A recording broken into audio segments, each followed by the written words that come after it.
Salvando el mundo con Xavi Jiménez y Roberto Centeno. El término remisiones espontáneas, digamos, es un término acuñado por la propia medicina. ¿Cómo defiendes tu teoría de una remisión espontánea, de una enfermedad que se puede curar o no? Y la premisa es, la inteligencia innata que creó el cuerpo también puede repararlo. ¿Es algo que la gente tiene que llevar una serie de pautas para acompañar a que suceda? ¿Es algo que sucede o no? ¿Cómo funciona exactamente? Es la forma como califican a una enfermedad que de pronto desaparece en sus signos y síntomas y no hay una explicación en una primera mirada de esa sanación. Entiendo que si no hay más investigación es porque no interesa explorar esta vía. De todo lo que yo he leído sobre ti, tengo una pregunta. ¿Se puede curar el cáncer? Bueno, Javi, hoy he tenido que escribirme bien la presentación, que me intento aprender, pero en este caso lo he dado por imposible. Pero Nunca lo has hecho, nunca te lo has aprendido. Bueno, pero normalmente lo intento. Y esta vez lo he dado por imposible porque hay algunas palabras que me ha costado incluso pronunciar. O sea, ¿A ti? Sí. Cuando hablemos con nuestro invitado le voy a preguntar algunas de las palabras. Incluso hasta le he preparado un juego con palabras raras, porque he estado leyendo mucho sobre él y hay algunas sobre las que quiero investigar. Bueno. Nuestro invitado de hoy se dedica a la investigación y divulgación en el campo de la, viene primera palabra, psiconeuroinmunología, explorando cómo el estado psicológico afecta al sistema inmunológico y, por extensión, a la salud general. Wow. Aunque no es médico, su enfoque interdisciplinario abarca aspectos tanto de la medicina, la psicología, como de la física cuántica. Si quieres aprender cómo tu cuerpo tiene la capacidad de autosanarse, si quieres saber cómo puedes influir en tu salud de forma directa, quédate con nosotros, porque hoy ha venido a salvar el mundo Tito Figueroa. Y empiezo con una pregunta, Tito, antes de que te presentes, que te dejaremos ahora que corrijas la presentación. De todo lo que yo he leído sobre ti, tengo una pregunta. ¿Se puede curar el cáncer? Bueno, antes de responder esa pregunta tan importante, tan crucial, que sepas que nunca me habían hecho una presentación tan bonita, tan hermosa. Ay, tan por favor, qué bueno. Quisiera incluso que hagamos un copy para ver si ustedes nos permiten que se reproduzca en otros. Por supuesto, podcasts. por supuesto. Bueno, la realidad es que si hablamos desde una perspectiva científica, existen métodos, existen, digamos, los formatos estándar oncológicos que tienen muchísima investigación detrás y que definitivamente en un cierto porcentaje ha funcionado. ¿Ok? Curar el cáncer desde una perspectiva un poco más profunda, si queremos ir más allá, entendemos que curar el cáncer sería realmente tratar de corregir aquello que originó la tumoración o el tipo de cáncer, porque son muchos, ¿no? Entonces, eliminar el tumor no necesariamente implica curar el cáncer.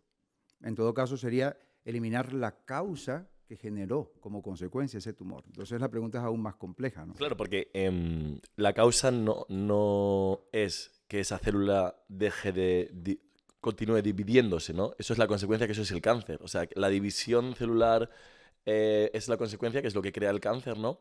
Y tú lo que quieres llegar a hablar es por qué está pasando esa división celular sin control.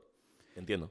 Bueno, todas las células siempre están dividiéndose, es el proceso que se conoce como mitosis celular, y en el caso de las células cancerosas, son unas células que tienen una mutación inconveniente y hay un factor que se conoce como apoptosis, que es la muerte programada de la célula que va a dar pie a las nuevas células que van a renovar cada uno de los tejidos implicados, ¿no? En el caso de la célula cancerosa, es una célula que prácticamente ha creado una versión más poderosa en función a su supervivencia hasta el punto que ahora no muere, no produce apoptosis. Por supuesto, eso es bueno para ella porque no muere, pero no es bueno para el colectivo. Y aquí es donde está el acto un poco terrorista de esta célula, pero no porque sea mala. Habría que estudiar, indagar qué motivó a ese impulso de inteligencia implícito en esa célula para que ella, en un mecanismo de defensa, decidiese defender su vida, ¿no? O sea, preservar su existencia. ¿Y qué factores pueden haberlo ocasionado? ¿Qué ejemplos nos puedes dar? Ustedes empezaron duro, ustedes empezaron... Vamos fuerte, ¿eh? Wow. Son muchos factores. Todo esto es multifactorial y nada de lo que estoy diciendo se puede tomar a la ligera. Sí. En realidad son pequeños aportes que sirven para dar ideas de algo que es profundamente complejo y plurifactorial. O sea, esto no es ciencia universal que se aplica a todo el mundo, ¿no? Lo que estamos hablando son de casos que sí hay documentación y de formas que has estudiado que Sí. el cuerpo ha actuado. No, yo me refiero a la fenomenología como tal de lo que estamos planteando, porque cáncer hay muchos tipos y cada uno es hipercomplejo, ¿no? Me refiero a eso, ¿no? En este caso que estoy hablando de la célula que de alguna forma ha mutado oncogénicamente y ha generado pues un comportamiento distinto a las células que funcionan en armonía. Por ejemplo, otra de las características que pudiese tener una célula cancerosa es que demanda mucha más glucosa que una célula que está funcionando bien. Y la glucosa como combustible, en este caso, pues va a ser demandado en tanta cantidad que muy probablemente si la persona eligiese un tipo de nutrición en donde no se la ponga tan fácil a nivel de darle el combustible que requiere, eso podría coadyuvar en un proceso que quizás generaría una mejora, ¿no? Me Es gusta, solo por eso. me gusta la prudencia con la que lo dices, o sea, porque bueno, entiendo que tu punto de vista es, se puede llegar a ello, se puede Claro. mejorar, puede cambiar, pero bueno, tú, esto lo he leído un poco leyendo sobre ti, has sido pasajero del cáncer, lo has vivido en Sí. tu propia carne. ¿Qué parte de lo que cuentas viene de esa experiencia? Sí. Antes de eso, quiero Sí. realmente responderte la pregunta, porque yo me fui por distintas áreas porque sabía a lo que me estaba enfrentando. La pregunta concreta a la que tú formulaste es, ¿acaso el cuerpo tiene el potencial para reparar el cáncer? Y la realidad es que sí. Y no tiene una manera, tiene distintas formas de poder superar esta condición anómala que podría ser temporal. Por ejemplo, tenemos en nuestro sistema inmunitario, que son nuestras defensas, muchas células que podrían coadyuvar en este proceso. Una de estas son los linfocitos NK, NK de Natural Killers, asesinas naturales. Son unos linfocitos que pueden, por ejemplo, en algunos casos, acercarse a la célula tumoral, generar una especie de sinapsis, se adhieren a su membrana, inoculan unas citoquinas, que son unas moléculas que en este caso van a contribuir con la apoptosis en esa célula. Prácticamente es como si estuviese inoculando unos explosivos, por decirlo metafóricamente, para que se ejecute esa destrucción. Son interferón gamma, interleucinas, tienen distintos nombres, son moléculas inflamatorias y una vez que se ejecute esa apoptosis, ese tejido se degenera y es fagocitado, fagocitar viene de comer, algo así parecido, por ejemplo, las macrófagos que también pertenecen a nuestro sistema inmunitario y que van devorando eso. Y dentro de las posibles explicaciones para remisiones espontáneas de cáncer, entiéndase cuando de pronto ha desaparecido el cáncer de una forma intempestiva, que no se esperaba, incluso en fase terminal, que hay casos, los hay, y en la documentación científica existen por fortuna y cada vez más, pues una de las posibles explicaciones de los mecanismos biológicos podría estar pues referido a esto, ¿no? A esa actividad de los linfocitos NK. Hay suficiente investigación, vamos a ir súper duro, porque es que creo que es súper interesante. Duro, de verdad. Hay- Mentira, me están dando duro. Porque hay una carencia de investigación en este campo abismal. Entiendo, si has llegado a esas conclusiones, no eres el único. Y eso puede pasar. Entiendo que si no hay más investigación es porque no interesa explorar esta vía. Ya te veo por dónde viene. La realidad es que hay mucha investigación que simplemente no conocemos. Bien. Por diversas razones. En primer lugar, porque el laboratorio que investiga le debe confidencialidad a quien le está sufragando esa investigación, que siempre son millones de dólares. Entonces, esa información se tiene que entregar a quien pagó, y quien pagó va a decidir en qué momento, a través de un montón de estudios y un montón de departamentos que están dentro de esa industria, decidir si sale o no sale el producto de esa investigación. Porque además, como toda industria, va a pasar por algún departamento que va a medir si va a ser rentable o no, si es más rentable o menos rentable que lo que en este momento tienen en el mercado, ¿no? Entonces, todo eso son variables. Otro aspecto muy complejo es la orientación, el enfoque. O sea, al ser una industria y teniendo al frente un enfoque multifactorial, ¿cuál es el enfoque? Por supuesto que la oncología lleva muchísimos años y ha estado investigando esto y más cuando hablamos, por ejemplo, del ámbito a nivel terapéutico de la inmunoterapia. Claro que sí, pero va a pasar por ese filtro que muchas veces, y es donde tú quieres llegar, podría representar conflictos de intereses. Claro, porque esto es lo que quiero por lo menos aportar desde una simple percepción. Yo opino, puedo estar equivocado, pero el hecho de que nuestra salud esté en manos de una industria, pues permite que esa industria, porque hay departamentos especializados, opere como una industria, pero en el ámbito de la salud. ¿Y esto qué puede significar? Pues lo que decíamos un poco antes, ¿no? Todo aquello que se vaya descubriendo, diseñando, desarrollando, etcétera, tiene que pasar por el filtro de la rentabilidad. Sí. Porque una industria, ¿verdad?, involucra, por ejemplo, la necesidad de tener clientes. Y no solamente tener clientes, sino clientes recurrentes. Entonces, este es un enfoque. O sea, ¿cómo logro yo que estoy en el... Yo no soy el médico de este laboratorio. Yo soy quien está orientado a buscar la mayor rentabilidad posible. ¿Cómo logro que mi empresa, mi laboratorio, tenga más ingresos? Eso es una pregunta que haría alguien especializado en cierto departamento. Entonces, de ahí viene, por ejemplo, la variante o la variable del enfoque. O sea, ¿me enfoco en curar o es mucho más rentable tratar? ¿Es mucho más rentable reducir el impacto de la enfermedad? ¿Es mucho más rentable aliviar que curar? Si curo, por ejemplo, al paciente hipertenso, lo pierdo como cliente. Si curo al diabético, lo pierdo como cliente. Son variables que seguramente hay departamentos especializados que están en constante análisis, ¿no? Pero te pregunto, te interrumpo ahí, porque además me gusta que manejas muy bien el lenguaje y es algo que me fascina de las personas. Te voy a preguntar si podrías definir la palabra espontaneidad. ¿Qué significa para ti espontaneidad? Bueno, lo espontáneo surge y no hay algo predefinido, no pertenece a un formato preestablecido, sino que surge, emana. Vale, y algo siendo así, natural. teniendo en cuenta que una enfermedad como puede ser el cáncer es una enfermedad potencialmente mortal, ¿cómo explicas tú, o sea, cómo defiendes tu teoría de una remisión espontánea de una enfermedad que se puede curar o no? ¿Cómo una persona puede confiar o de alguna manera esperar en esa remisión espontánea? Me imagino que no eres un negacionista de la medicina que existe. Quiero decir, su punto de vista, o sea, sobre esto. ¿Cómo lo defiendes tú? Yo aprovecho y aclaro esto. Vale. Por eso. Quiero decir...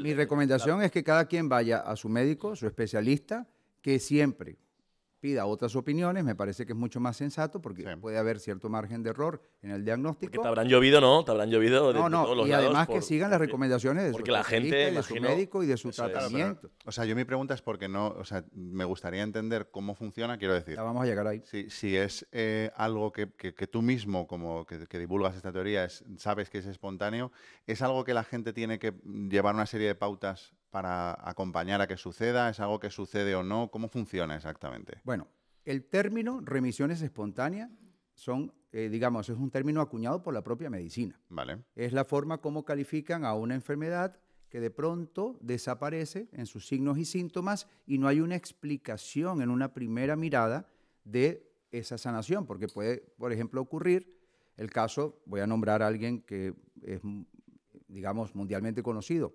Anita Moorjani. Anita Moorjani tenía cáncer linfático, estaba en fase terminal, desahuciada, de hecho tenía tumores del tamaño de limones y naranjas esparcidos por todos los canales linfáticos, estaba en paliativos sistémicos, estaban esperando el momento de su muerte, de un momento a otro, entra en un coma por fallo multiorgánico, el peor coma que pueda haber, o sea, en estos términos, es decir, hablamos de horas de vida. Ya no tenía la cantidad de energía suficiente para poder funcionar y estando en esa fase tan aguda, simplemente estaba viviendo gracias a un respirador artificial, estaban esperando el momento que llegara su hermano de vuelo para poder desconectarla y ya. Ella tiene un sueño, solamente lo estoy contando desde lo anecdótico. Sí. ¿Okay? Ella tiene un sueño donde ella entiende que si ella lo decide con autoridad, ella puede poner en marcha mecanismos de autocuración. Y con esa certeza ella abre los ojos y sale del coma. Ahora, lo importante no es esto, porque esto es anecdótico. Claro. Lo importante es lo documentado a nivel científico. En un mes habían desaparecido todos sus tumores del tamaño de naranjas y limones en sus canales linfáticos. Había pasado por todas las quimios, había pasado por todas las radios, estaba desahuciada. Entonces, eso es lo que define la espontaneidad que está detrás de tu Entendido, pregunta. Ahora, entendido. si eso ocurrió en el caso de Anita Moorjani, entonces la inquietud ¿es algo concreto, específico, exclusivo de Anita Moorjani o es un potencial autocurativo que tiene el cuerpo? Hay disciplinas emergentes en el campo de la medicina que investigan este fenómeno de las remisiones espontáneas. ¿Ves? No es algo que es una teoría mía, es algo que viene pues, del mismo ámbito de la O sea, medicina. ni siquiera la cuestiono, pero sí que me gustaría que la Claro. gente que nos escucha que sepa cómo lo puede aplicar y hasta qué punto puede decir, oye, voy solo por este camino, o tú nos dices, oye, aparte de este camino siempre tienes que llevar en paralelo la medicina tradicional por falta de garantía o no sé, Sí. por entenderlo. Creo que tu pregunta es propicia para responderlo contundentemente. Vale. La persona tiene que seguir los requerimientos, los consejos, las recomendaciones y tratamientos de su especialista. Pero otra cosa es quedarse pasivo, Totalmente. esperando que eso funcione o no, porque también hay un margen de error. Dicen que la oncología, por ejemplo, avanza, pero es la segunda causa de muerte en el mundo y el 90 y tanto % van a hacerse sus tratamientos oncológicos, ¿ves? Entonces, sería conveniente que la persona entienda, oye, a partir de ahora que estoy descubriendo que mi cuerpo tiene un potencial autocurativo, ¿por qué no tratar de promover la puesta en marcha de esto? ¿Y cómo lo promueves? Y aquí viene la psiconeuroinmunoendocrinología, que te faltó endocrin, faltaba me falta un trozo. que solamente dijiste psiconeuroinmunología.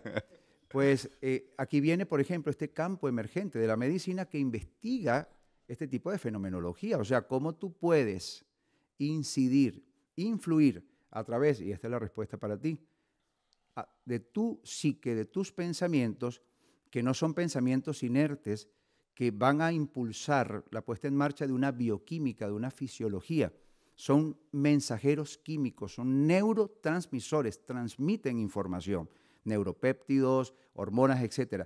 Toda esa información química, ¿a quién informa?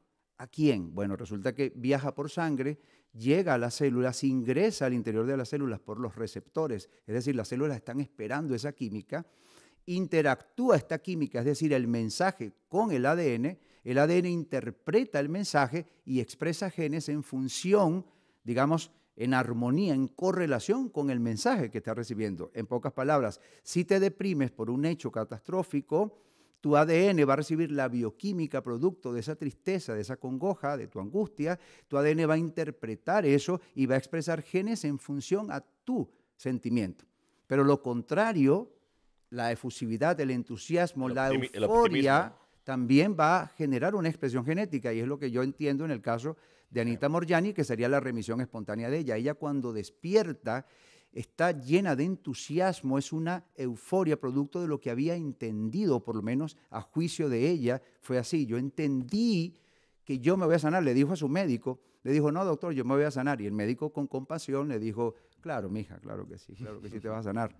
Pero ella estaba convencida. Esa convicción se tradujo en bioquímica, esa bioquímica se tradujo en epigenética, es decir, señales por encima de la genética, señales que influyen en la genética. Por eso se llama epigenética. Epi viene el prefijo por encima de. Entonces, esa bioquímica deriva en señales epigenéticas, entra a la célula le permite que interactúe con el ADN entiende la señal epigenética, entiende el mensaje y expresa genes. En este caso, ya para terminar, ¿qué hizo el ADN? Oye, hay que promover los genes cuyas proteínas, porque los genes se valen de proteínas para hacer acciones en el cuerpo, hay que promover los genes que van a reparar la anomalía, porque mi jefa, mi dueña, la que está al mando de este barco, es lo que quiere. Es la orden que está dando. Ahí está. Una reflexión, y no te voy a pedir que me contestes porque ya lo has hecho.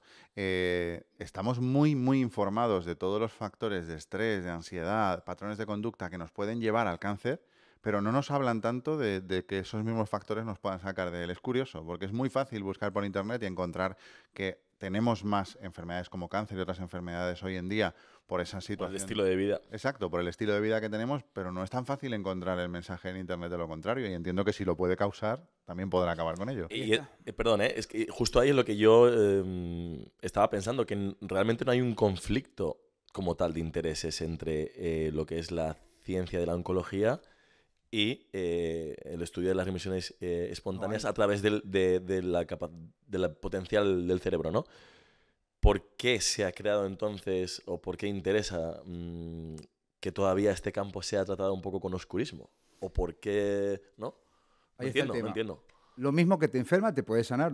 De hecho, hay una premisa muy importante en un documental que se llama ¿Y tú qué sabes?, que está basado en física cuántica y en estas disciplinas. Y la premisa es, la inteligencia innata que creó el cuerpo también puede repararlo. O sea, piensa que a partir de ser un cigoto recién fecundado por papá y mamá, que eras una cosa así microscópica, piensa que hubo una inteligencia subyacente que subdividió a ese cigoto en 2 células. Pero imagínate, eran idénticas a nivel genético, pero esa misma inteligencia biológica dijo, ¿sabes qué? Vamos a subdividir en 4 y luego en 8, pero fue más allá. Luego dijo, tú te vas a diferenciar, te vas a convertir en hueso, tú vas a ser músculo, tú vas a formar parte del corazón, a ti te necesito en el cerebro, tú esto.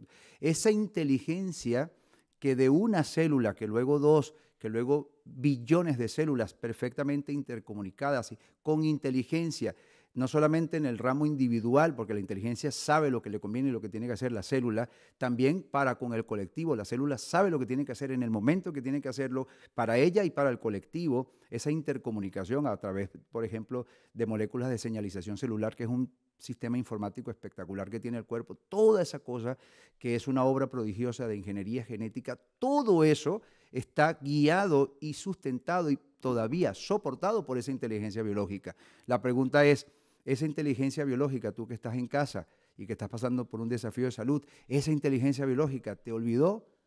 ¿Está contigo o se fue? Está contigo. Todavía te permite latir tu corazón. Tú no tienes que hacer nada para que tu corazón esté latiendo. Tú estás parpadeando porque necesitas lubricación en tus ojos y tú no lo sabes, ni siquiera lo decides.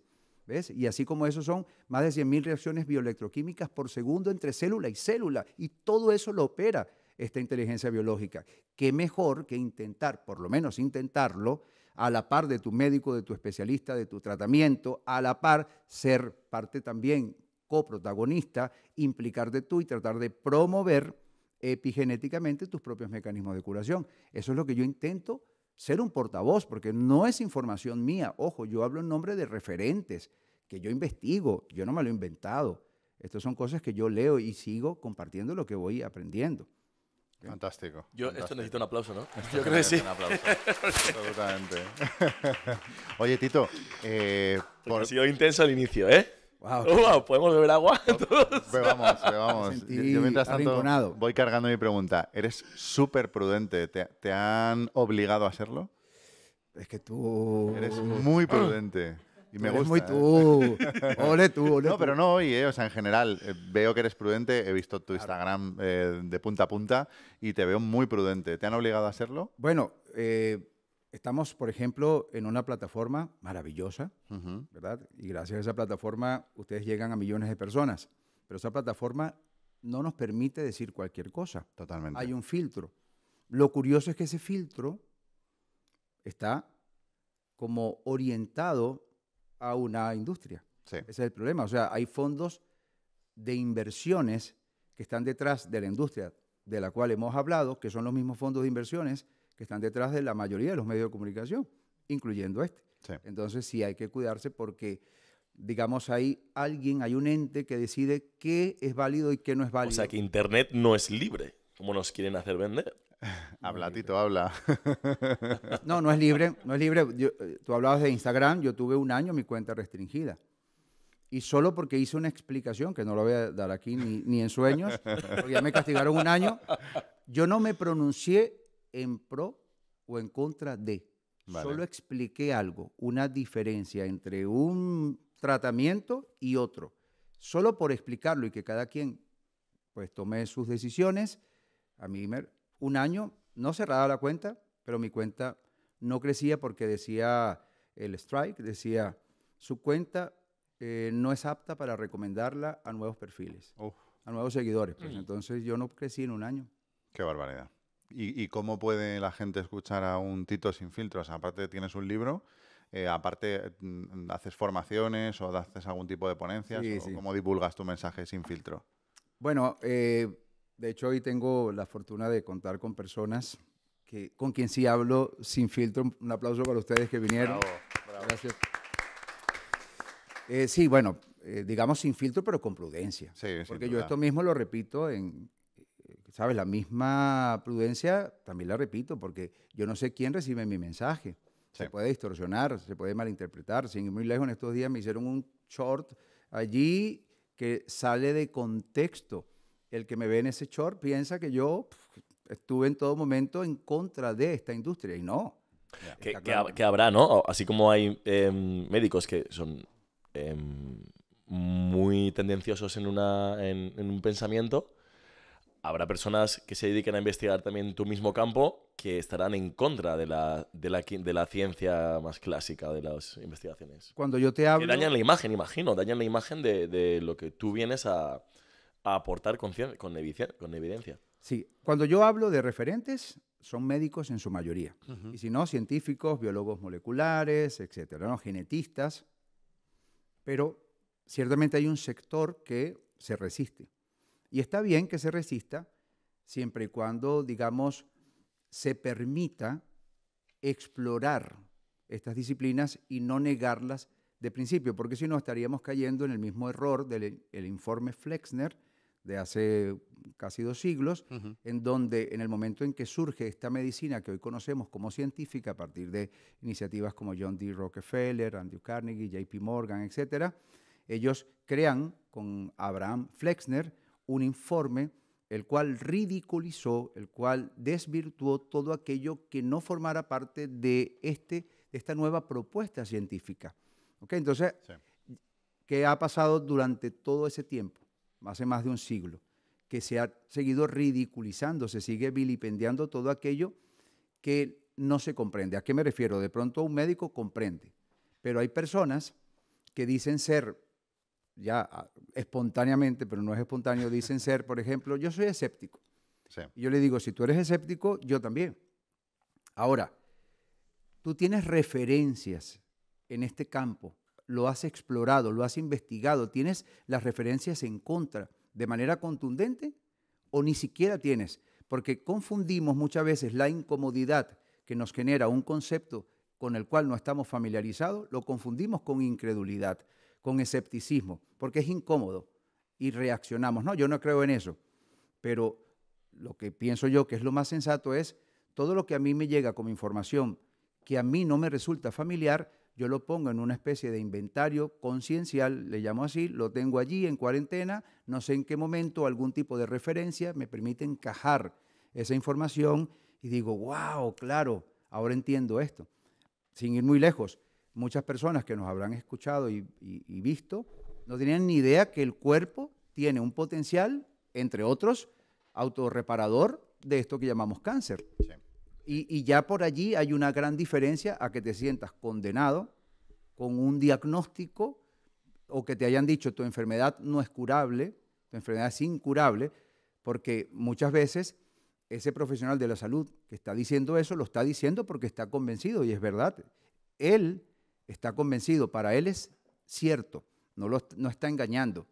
Pero lo que yo entiendo más allá de ese diagnóstico es lo siguiente, el médico debería decir, mira, para el tipo de medicina que yo practico, para los conocimientos que yo tengo y para los tratamientos que la industria a la cual yo de alguna forma represento, tu enfermedad, para efectos de todo esto, no tenemos nada para ayudarte. Sí. Es distinto a decir es verdad, lo de la prudencia también lo aplica ahí, sí, es muy bueno. Pero ¿y por qué?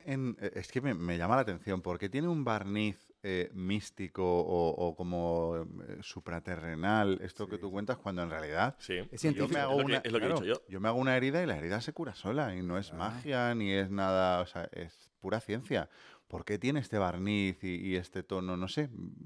Eso es derivado, eso es una consecuencia de ese informe Flexner, que ha pasado a la historia por los más entendidos como el infame informe Flexner, en donde se ridiculizó incluso a enunciados y postulados del propio padre de la medicina. Por ejemplo, Hipócrates decía que tu medicina sea tu alimento y tu alimento sea tu medicina. Y llegó un punto que en la mayoría de los especialistas representantes de esta medicina, pues decían que la alimentación no era importante, que no tenía que ver.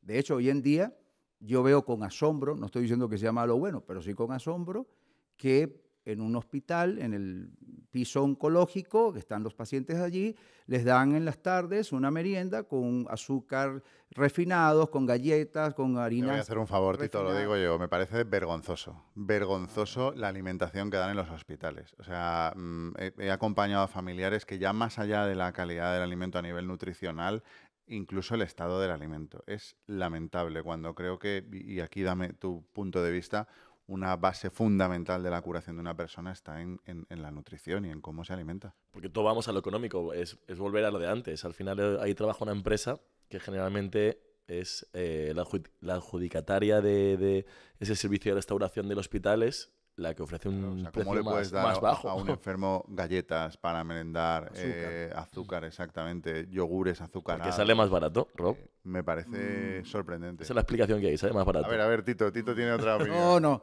Ahí sí no me... No te vas a ya, mojar, ¿no? ya estábamos suavizando, Si por quieres, favor. mándame un WhatsApp y yo lo digo, ¿vale? Así se queda así sale como que lo he dicho yo. Lo que sí pienso es que a partir de esas premisas Sí. no se ha tomado en cuenta que el alimento debería ser tu medicina y tu medicina debería ser el alimento. Ahora, y hay que decirlo, hay un porcentaje altísimo de profesionales de la salud que por fin están tomando muy en serio el tema nutricional. Sí, cada vez Ahora más, sí. es cierto. A mi madre le dieron una recomendación pasó cáncer de mama, una recomendación de alimentos que en principio pueden funcionar mejor Por supuesto. para la curación. Dice Alejandro Pérez, a quien le envío un saludo, un nutricionista muy evolutivo. Este chico, él dice, es curioso que si una persona es, por ejemplo, es intolerante a la lactosa, le quitan la leche. Una persona que es celíaca, le quitan el trigo, el gluten. Pero una persona, por ejemplo, que es diabética, no le quitan el azúcar, no le quitan los carbohidratos. Es el agente enfermante en la mayoría de los casos, a menos que sea, por ejemplo, autoinmune, ¿verdad? Sí. Y cuidado, que también tiene lo suyo ahí, tiene su correlación.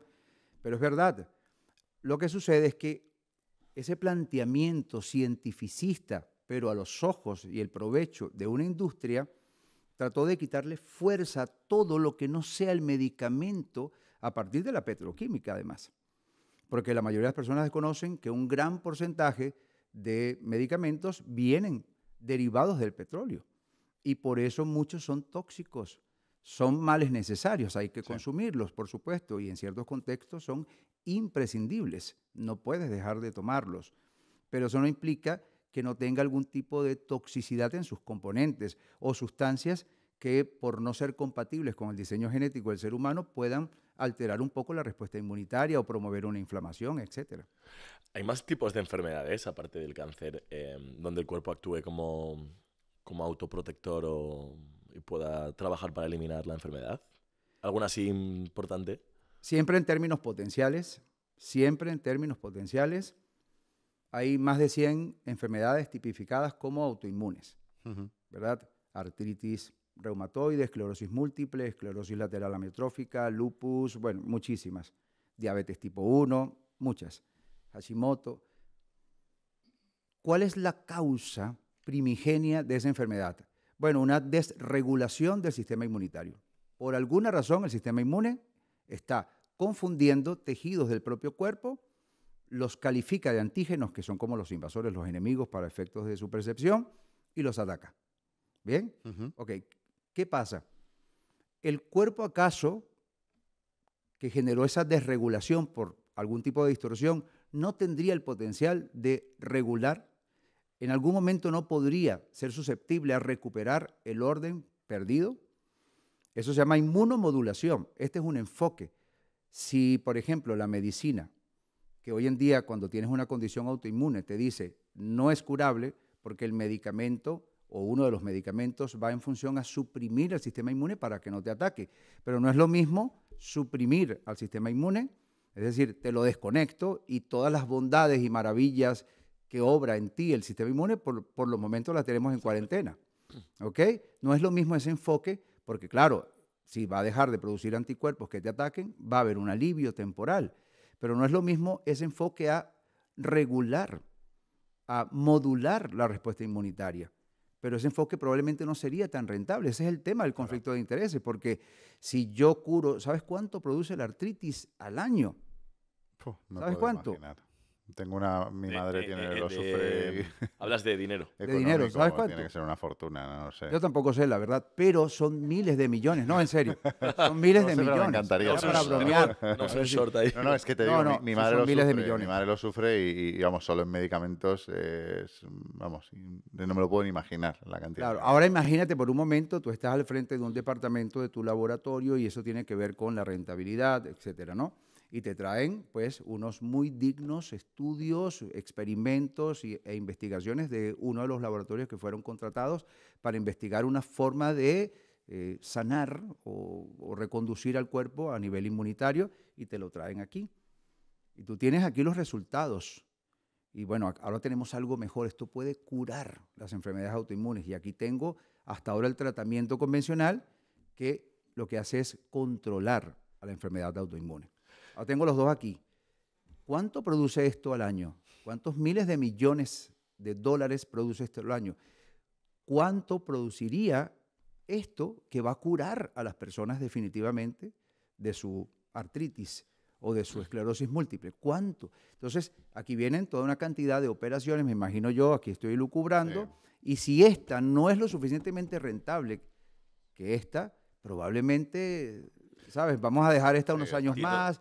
Todavía, entonces viene, por ejemplo, la narrativa. No tenemos todavía los estudios concluyentes, estamos avanzando, pero no tenemos la suficiente evidencia científica, porque claro, también estas empresas tienen que pagar préstamos bancarios de millones de dólares, tienen que sacar, tienen que pagarle al personal. Tengo una pregunta muy, muy directa. Qué sorpresa, qué sorpresa. Oh, qué sorpresa. ¿Te han amenazado alguna vez? Mm-mm. ¿Tienes miedo de que algún día es verdad? Hostia, es que estamos hablando de un conflicto de interés en el que a lo mejor tú eres, para ciertas industrias, una chinilla en el pie. Y a lo mejor puedes tener miedo. Particularmente no, por supuesto que no. Yo no soy todavía importante. O sea, yo soy apenas una persona, un portavoz de información que anda investigando por allí y la comparte y que cada quien la someta a su juicio, ¿no? Pero si estudiamos cientos de casos de médicos que sí llegaron a ser importantes y que de alguna manera sí representaban como una incomodidad para cierta industria, el patrón en común que encontramos en estos médicos, en estos científicos, es que en muchos casos han muerto por circunstancias extrañas, han desaparecido, muchos se han suicidado, es bastante curioso porque algunos estaban al frente de cosas muy, muy grandes y no sé si conocen el caso, por ejemplo, del doctor Giuseppe Dodon, No. Estamos hablando, voy a hablar en términos muy figurativos, pero todo el mundo entiende en la antigua P, ¿verdad? Es que La antigua hablas P. sin miedo, tío, yo no sé. No, hay que hablar con prudencia, como dices tú. En la antigua P, que ya pasó, en Italia, que fue uno de los países que más sufrió la P, Ujú. pues hubo un médico llamado Giuseppe Dodon, los invito a investigar. Él tuvo una iniciativa cuando todavía no se había sacado aquello. Él tuvo una iniciativa, él dijo, oye, yo estoy observando empíricamente, pero desde su fundamento cientificista, yo estoy observando que hay personas que son contagiadas y lo superan sin problema y hay otras que se comprometen y hasta perecen. Ujú. Entonces, ¿qué tal si extraemos plasma sanguíneo de estas personas que va a llevar una información inmunitaria, Los una que se inteligencia? curan, ¿no? Sí, de los que se curaron espontáneamente, Vale. vamos a sacar, vamos a extraer. Eso fue una medida, primero, muy lógica y simplemente experimental. Vamos a extraer plasma sanguíneo de estas personas y se los vamos a inocular a quienes están con un sistema inmune más comprometido, más débil, ¿no? ¿Qué pasaría? Empezaron a hacerlo en Italia y fue maravilloso hasta el punto que se hacían unas filas impresionantes porque estaba funcionando. Las personas que recibían esto de alguna manera estaban al mismo tiempo activando como un factor de transferencia de inteligencia inmunitaria. Es decir, este sistema inmune sí sabía qué anticuerpos crear y cómo combatir esta situación. Este no, pero recibía esa información mediante el plasma sanguíneo, al cual el doctor Giuseppe Dodon denominó plasma hiperinmune, y estaba funcionando. Tanto fue así que algunos mecenas decidieron en Italia poner dinero para crear una clínica improvisada, ¿sí? Y empezaron a trabajar con la permisología, por supuesto, pertinente, todo bien.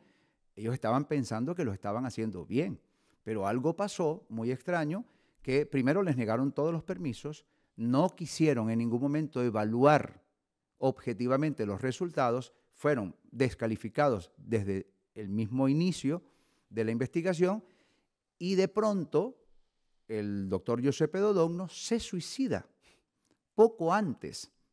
Entonces los medios de comunicación divulgan una información donde él, por la especie de depresión en la que entró porque no fue aprobada su teoría del plasma hiperinmune, se suicida, pero su esposa dice lo contrario. Dice, él estaba muy, digamos, entusiasmado en seguir luchando. Y eso fue antes de. Pregunto, de eso, haberse comprobado y luego duplicado en otras partes del mundo, hubiera representado, me estoy metiendo en problemas, Dios. Eso hubiese representado una incomodidad para efectos de una industria que estaba preparando un vial para solucionar. No lo he respondido yo, es que una respuesta que cada quien formula. Podría estar yo equivocado y es una elucubración, pero son solamente preguntas que dejo en el aire. ¿Y qué similitudes encuentras con la no tan antigua C? La antigua El COVID-19. ¿Pero por qué lo nombras, Dios? Yo he dicho la C y me has preguntado tú. Luego lo borro. La antigua C, ¿qué opinas? De la reciente C. Bueno, es que yo estoy hablando de eso. Ah, como has dicho la antigua P, pensaba que La estabas P hablaba de la PAN, de la C. Yo me había quedado en la peste, imagínate en qué punto la peste, sí. Así estaba yo. Por ahí Tiene también, más razón, ¿no? tiene más razón. No estoy Yo también solo. estaba ahí. No estoy solo. Vale, fantástico. Yo intentando no mencionar, para Vale. no mojarme, como dicen ustedes los españoles, Qué pues pena, yo ¿no? dije Yo la me P estaba de la imaginando PAN. a los médicos de la peste con las antifaces estos. Me acabas de joder la historia, No. Tito. La historia es muy reciente. Vale.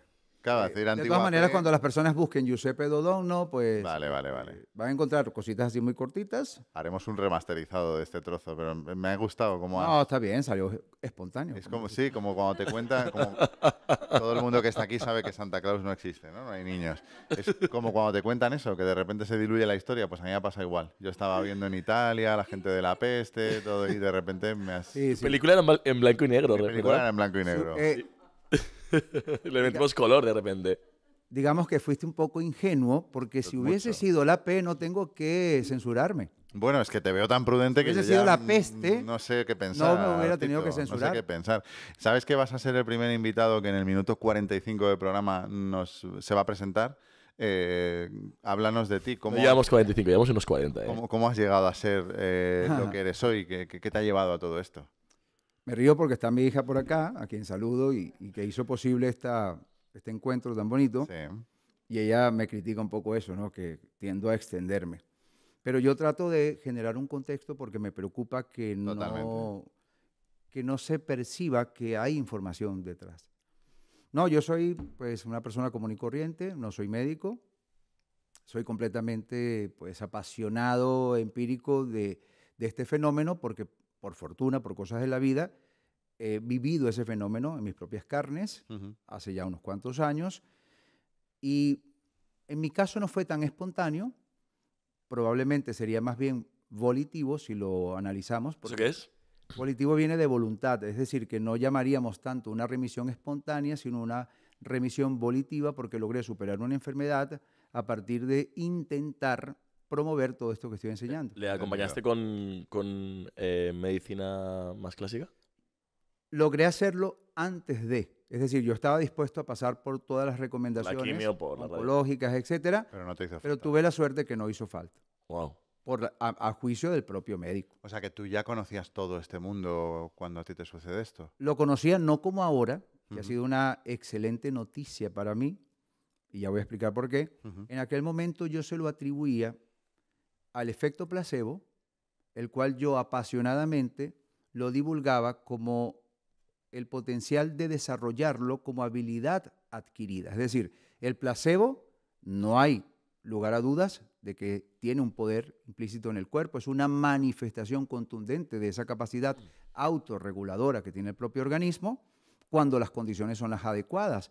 En este caso, por lo general, el placebo viene a partir de una sugestión que la puede, por ejemplo, incidir el propio médico cuando le dice al paciente, tómate esto, que es la última maravilla de Alemania, esto es una cosa, lo que sea, le adorna la narrativa.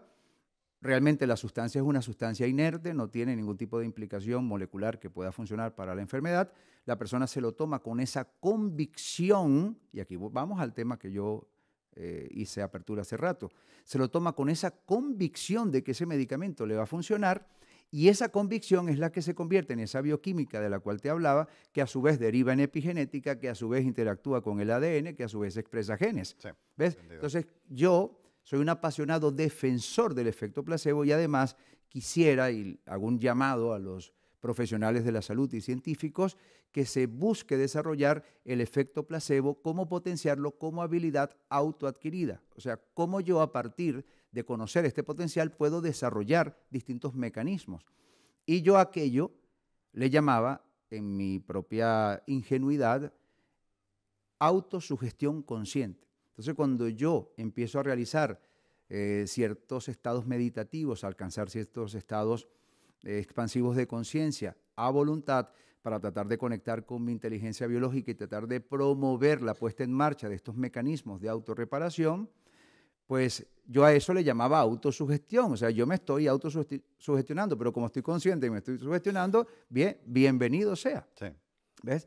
Entonces, esa es, digamos, la circunstancia o el punto de inflexión en mi vida que a partir de conseguirlo, de conseguir el resultado deseado, digo, oye, esto como que... Porque algo muy bonito que me funcionó, ¿no? Y que experimenté. Una vez que sucede, una vez que ya estoy frente al médico, una vez que el médico me dice, no sé a qué virgen le rezaste, pero funcionó. Sí, esas fueron sus palabras. Tito, no sé a qué virgen le rezaste, pero funcionó. A partir de ese momento se apoderó de mí una sensación y es la siguiente. ¡Wow! ¡Qué fácil era! ¡Qué fácil era! Porque fue para mí experimental. Yo tenía en teoría esa tendencia a pensar que había una posibilidad allí, pero no tenía la certeza. Sí. Pero lograrlo, además en 2 meses, porque fueron 2 meses exactos, fue ¡wow! ¡Qué fácil era! Ahora, cuando tengo un desafío de salud, aparte de hacer varios de los protocolos que enseño en mis cursos, pues siempre intento mantener durante el día aquella sensación de ¡wow! ¡Qué fácil era!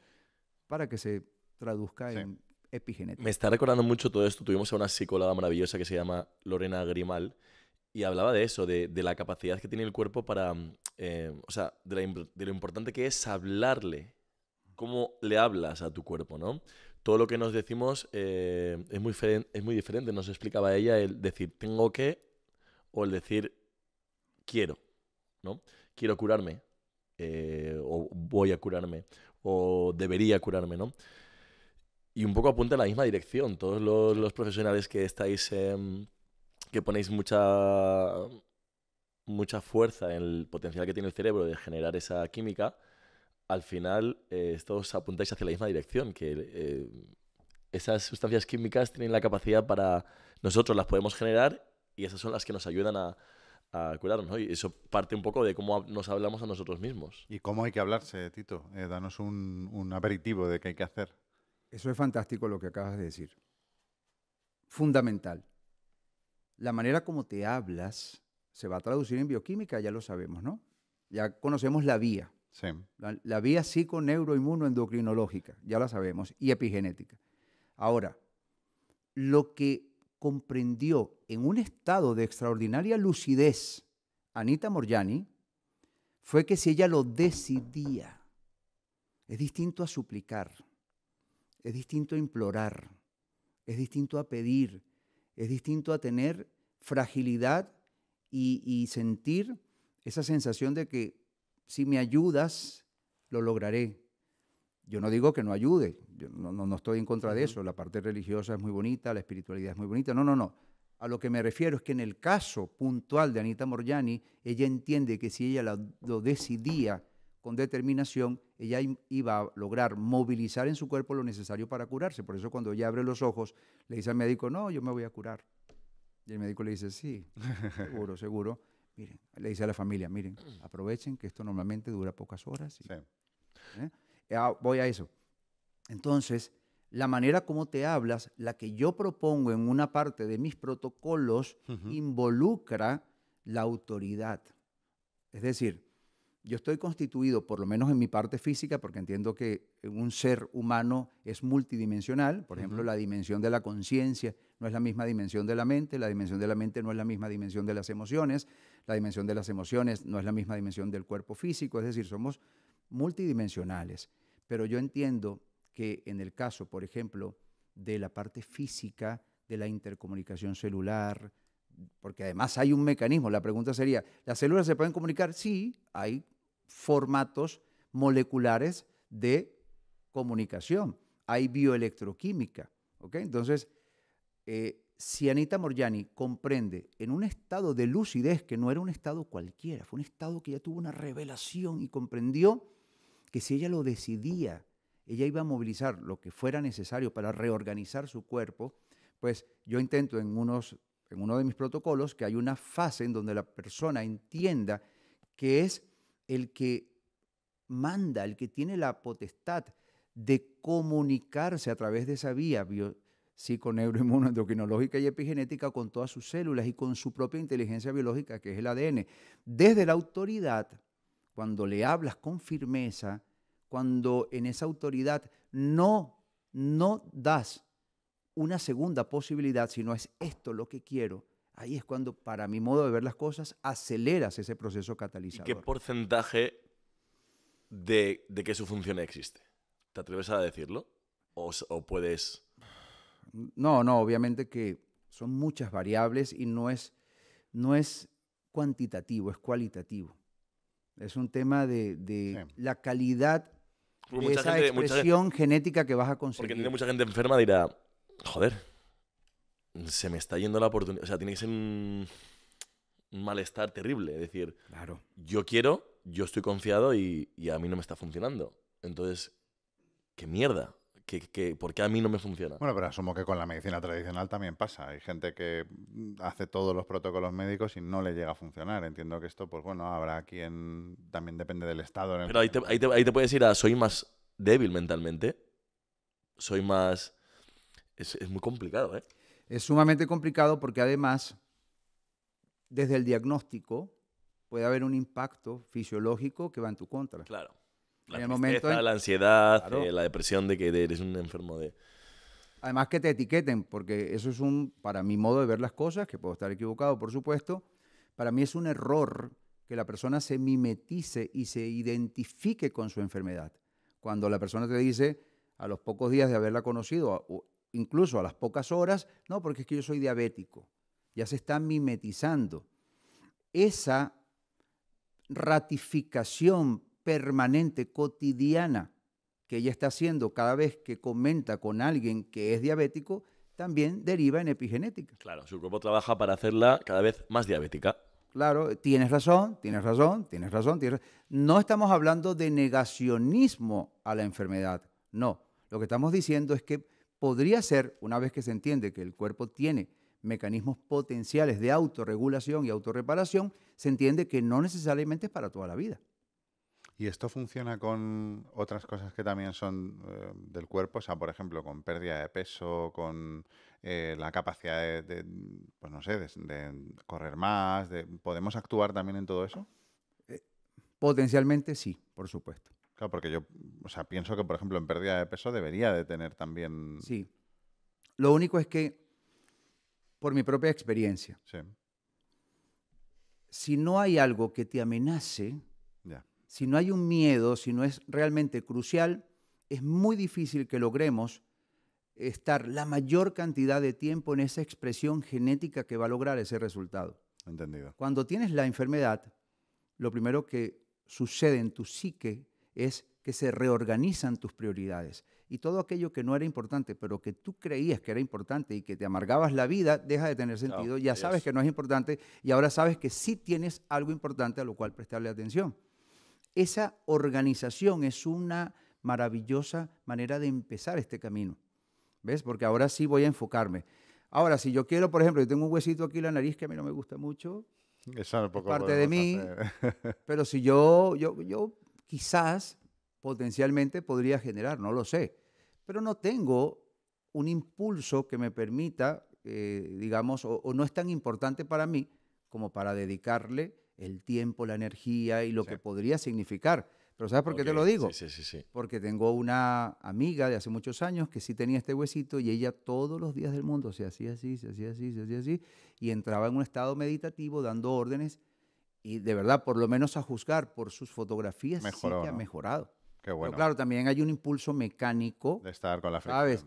Y no podemos olvidar que nuestro cuerpo va renovando células permanentemente de prácticamente todos nuestros tejidos y que si podemos de alguna manera interferir en la programación que va a heredar la nueva célula que va a reemplazar a la antigua, podrían haber cambios. El doctor Manel Segarra Amigo mío, por cierto. afirma exactamente lo mismo. Él decía en un podcast hace poco, Bueno. todo lo que podemos pensar, todo lo que podemos llegar a imaginar, lo podemos conseguir, porque los pensamientos al final son también, forman parte de lo mismo, ¿no? Estamos hechos del mismo material en los orígenes.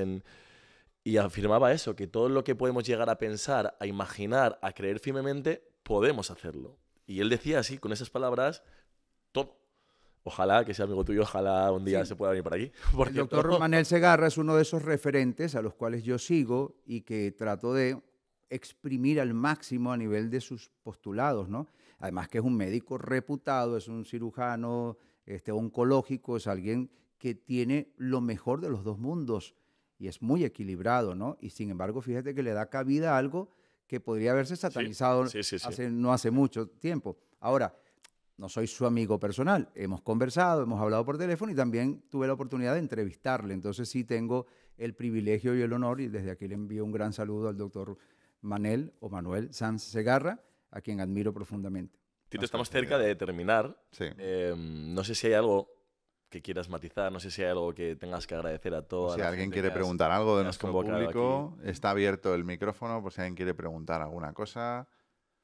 Tenemos un público vergonzoso. Luego te escribirán, oye Tito, que no te he dicho esta mañana, te quería preguntar. Aprovechen que tengo más de 4.000 mensajes acumulados en el WhatsApp. Es el momento. Bueno, tenemos siempre una última pregunta y es con la que cerramos el programa. La vas a hacer tú, programa. Roberto. ¿Se la hago yo? Sí. Venga, perfecto. No tiene palabras raras, es súper fácil. Has venido a salvar... Espera. Venga, ¿Te lo has pasado bien? No, sí, me lo he pasado muy bien. Por supuesto, con la dosis necesaria y justa de adrenalina para estar bien despierto, alerta, pero sí, muy, muy bien. Además, nunca me habían comprometido tanto en público. Esa es la verdad. A mí he de decir que lo que he encontrado aquí no lo he encontrado leyéndote en redes y viendo. ¿Qué te quiero decir con esto? Bueno. Tenía preguntas en mi tablet del estilo, ¿qué opinas de los curanderos, de los sanadores? O sea, había interpretado un barniz en lo que tú divulgas que veo que nada más lejos de la realidad. Y me gusta haber visto esto. Como más científico, quizás. Exacto. Entonces me ha gustado verte en persona. Has estado aquí en Salvando el Mundo y nuestra última pregunta es ¿qué haces tú o qué crees que hay que hacer para salvar el mundo? Yo pienso que tenemos responsabilidades individuales y para con el colectivo, ¿no? El llamado a vivir esta experiencia, que yo llamo una experiencia terrenal pero multifactorial, es siempre ser una mejor versión de lo que somos, pero eso va en distintos ámbitos. O sea, ser mejor padre, ser mejor esposo, ser mejor vecino, ser mejor en todo. Muchas veces pues nos enfocamos más en un área que en otra, somos muy buenos como el CEO de la empresa que dirigimos, pero no lo estamos haciendo bien como padres, o en otros ámbitos, ¿no? En donde cometemos errores.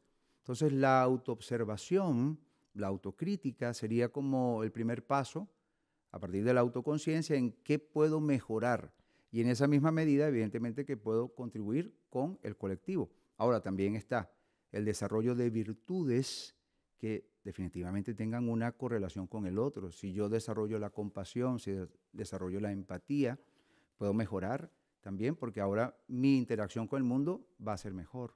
Entonces un poco eso. Gracias, Tito. Muchas gracias. Gracias, Tito. Mm-hmm.